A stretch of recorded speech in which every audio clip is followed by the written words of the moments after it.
Welcome back, everybody, for another deep dive. This time, we're going to be looking at cybersecurity. Oh, exciting. Yeah, it is a really fascinating area. Yeah. And it's something that really, touches every single one of our lives these days. Absolutely. And to guide us through all of this, we have a really interesting set of source material.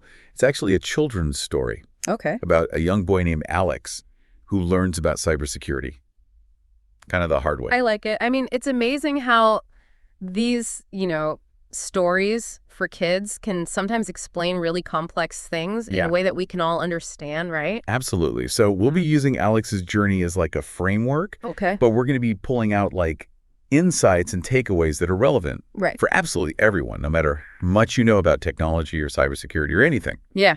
So I'm ready. let's dive in. So the story starts with Alex. Yeah. Typical kid, loves being online, loves playing games, loves connecting with his friends. Mm-hmm. But then things take a bit of a turn.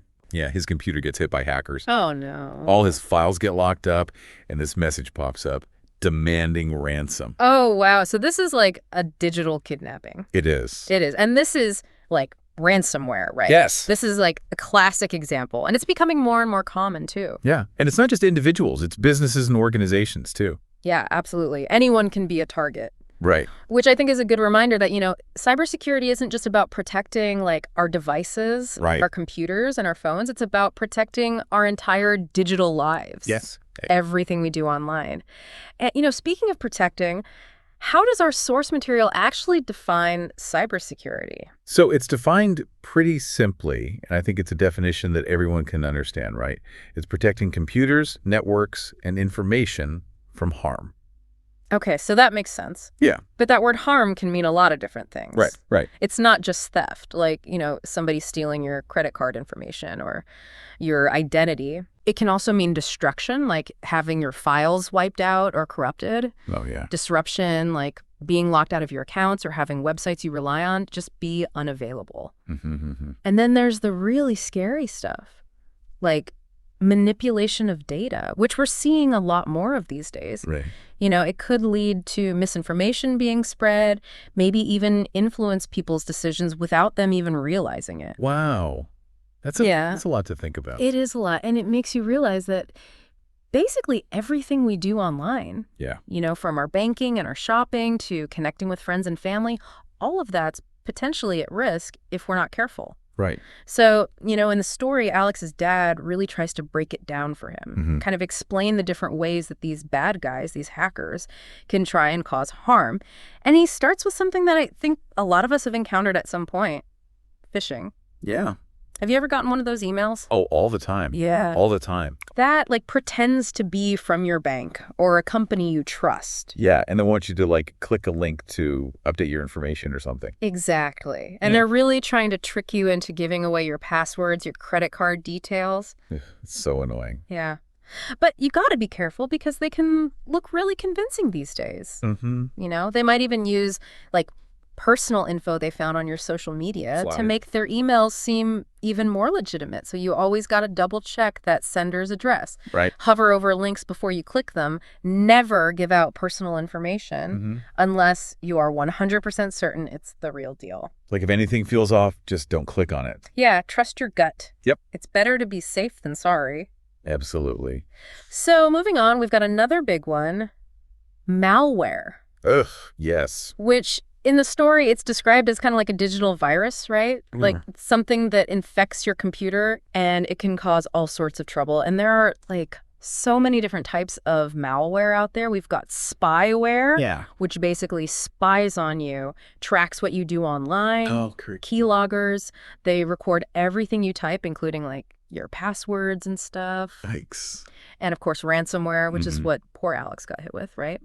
Where they lock up your files and demand payment to get them back. Oh, it's like a digital hostage situation. Yeah, exactly. For your computer. So just like you protect your home with locks and alarms, you need to protect your computer with the right security measures. And that's where antivirus software comes in.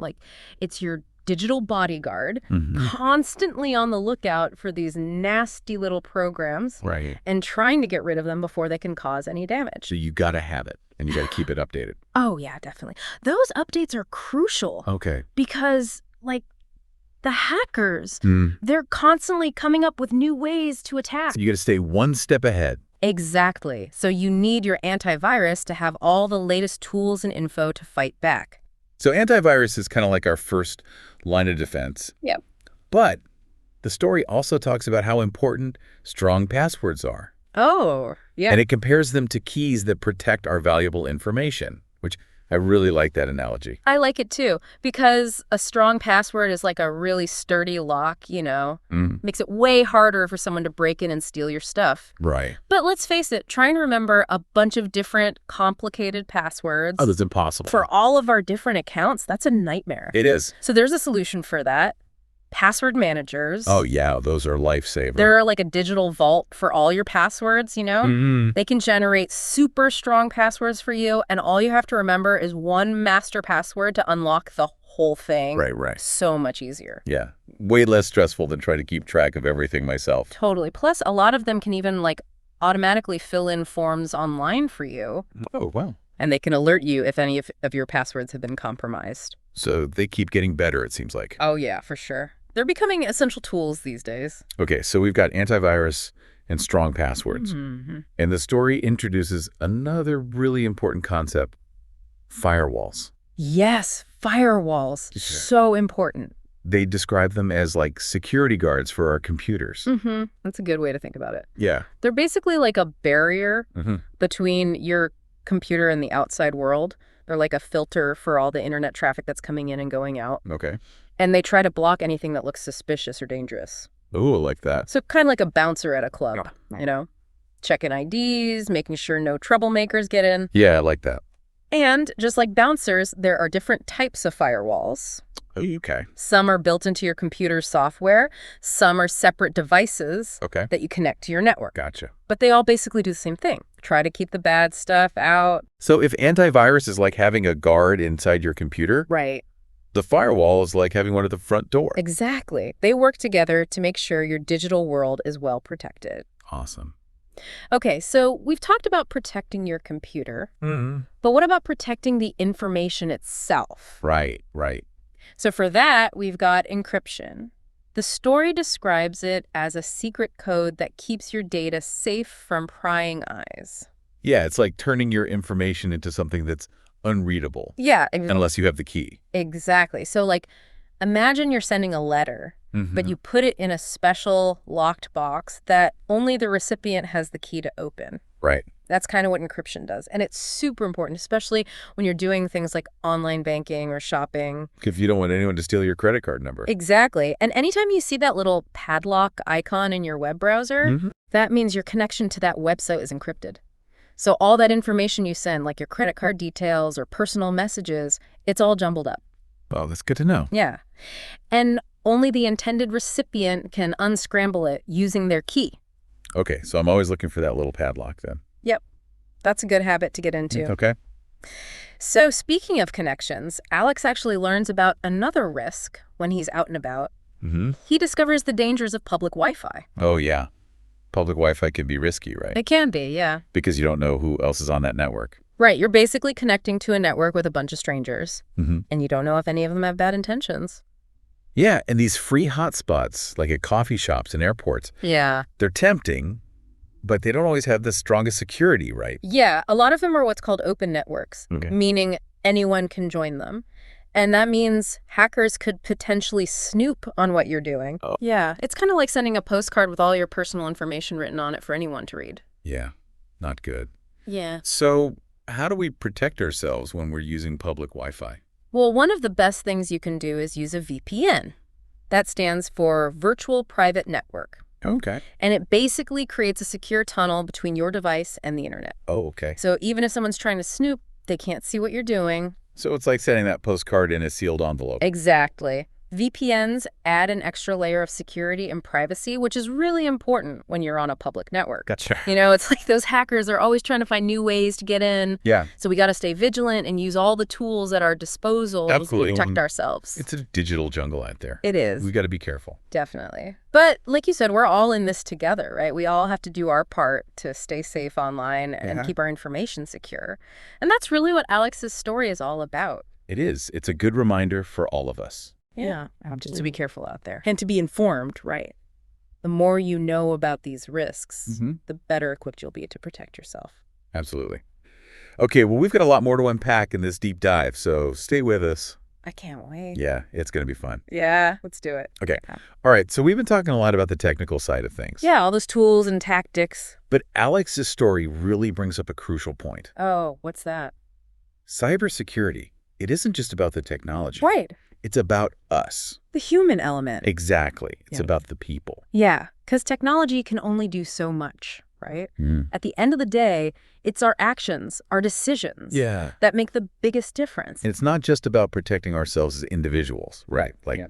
Alex's dad points out in the story. Mm-hmm. Businesses, schools, hospitals, even governments, they're all potential targets Oh, absolutely. because they hold so much data. Yeah, think about it. Customer information, financial records. Medical records. Yeah, even national security data. Like a cyber attack on any of those, it Mhm. could have huge consequences. It could be devastating. We're talking like disruption of essential services, massive financial losses, identity theft on a huge scale, Wow. even like threats to national security. It's kind of mind-blowing when you think about it. It is. Cybersecurity is no joke. No, it's not. It affects all of us in so many ways. Okay, so back to the human element. Okay. Alex's story touches on a really tough but important topic. Cyberbullying. Oh, yeah. That's a big one. His dad defines it as using the internet to hurt other people. Mm-hmm. And it's a growing problem, unfortunately. It is. And it can have a really serious impact on the victims. You know, it can take so many different forms. Right. Spreading rumors, sending harassing messages, posting embarrassing photos or videos, even impersonating someone online to damage their reputation. It's just awful. It is. And it can feel even worse than traditional bullying because of the online aspect. Right. You know, the reach, the It permanent. feels so inescapable. Exactly. And it can be hard to escape that feeling of being constantly attacked or harassed. Mm-hmm. And, you know, I think one reason cyberbullying is so prevalent is because of that anonymity factor. Oh, yeah. It can be easier to be cruel Right. when you're hiding behind a screen. So what can we do to combat cyberbullying?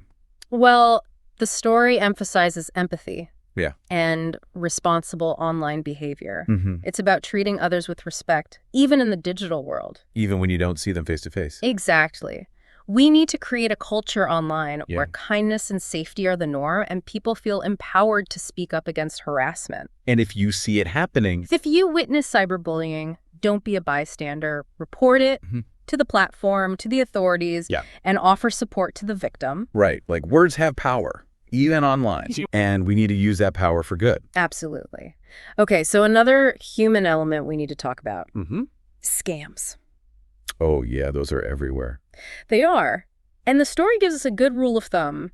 If something sounds too good to be true, Mm-hmm.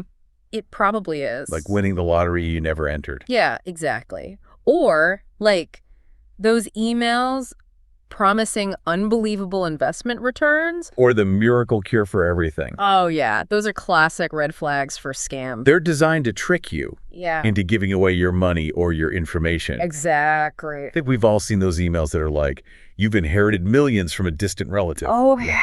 Come on. Those are so common, but you got to be careful because scammers are getting more sophisticated, too. Yeah, really? How so? Well, they might try to create a sense of urgency, like Yeah. you have to act now or you'll miss out. Oh, yeah, yeah.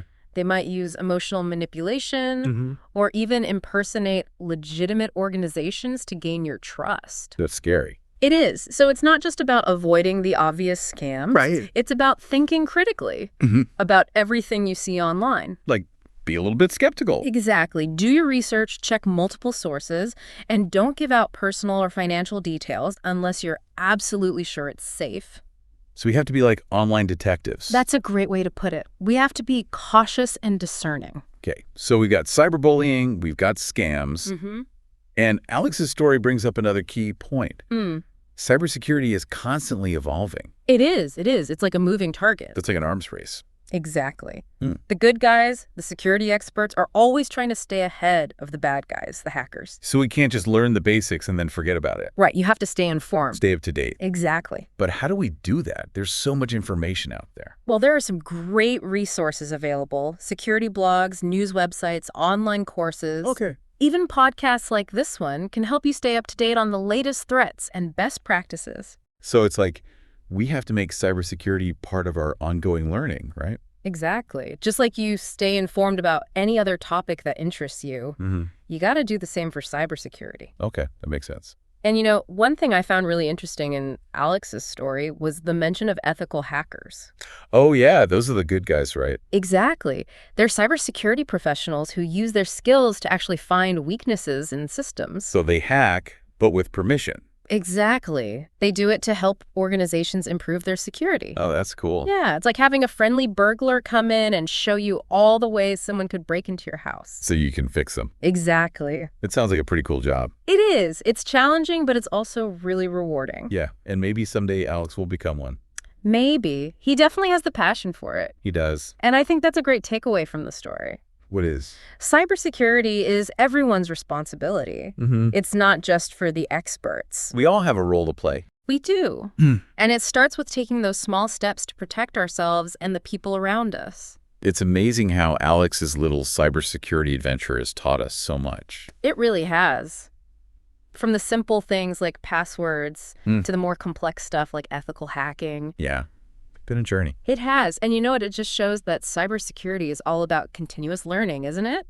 It is. The landscape is always changing. Yeah. New threats popping up all the time. So it's not enough to just learn the basics and think we're good. Nope. We got to keep up. Exactly. Got to stay curious, keep asking questions, find reliable sources of information.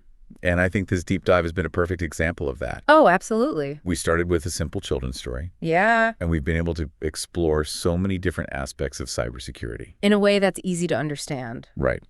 So as we wrap up our journey with Alex, what's the one big takeaway for our listeners? For me, it's that cybersecurity is everyone's responsibility. It's not just for the tech experts. Right. We all have a part to play in making the digital world a safer place. Absolutely. And that starts with taking those small but important steps to protect ourselves and the people around us. Like what are some examples? Look, think about it. Have you set up two-factor authentication on your accounts? Ooh, that's a good one. Right. Huh. When was the last time you updated your software? Good point. Have you talked to your family about online safety? Yeah? These are all simple things, but they can make a big difference. They can. It's about making those smart choices a habit. Yeah, building them into our routines. Exactly. So before we go, I want to leave you with a question. Go. What's one small step you can take today to improve your cybersecurity? I love that. So for our listeners out there, think about it. Is it finally setting up that password manager? Could be. Learning about the latest phishing scams? That's a good one. Being more careful about what you share online? Oh, great ideas. The point is, take action.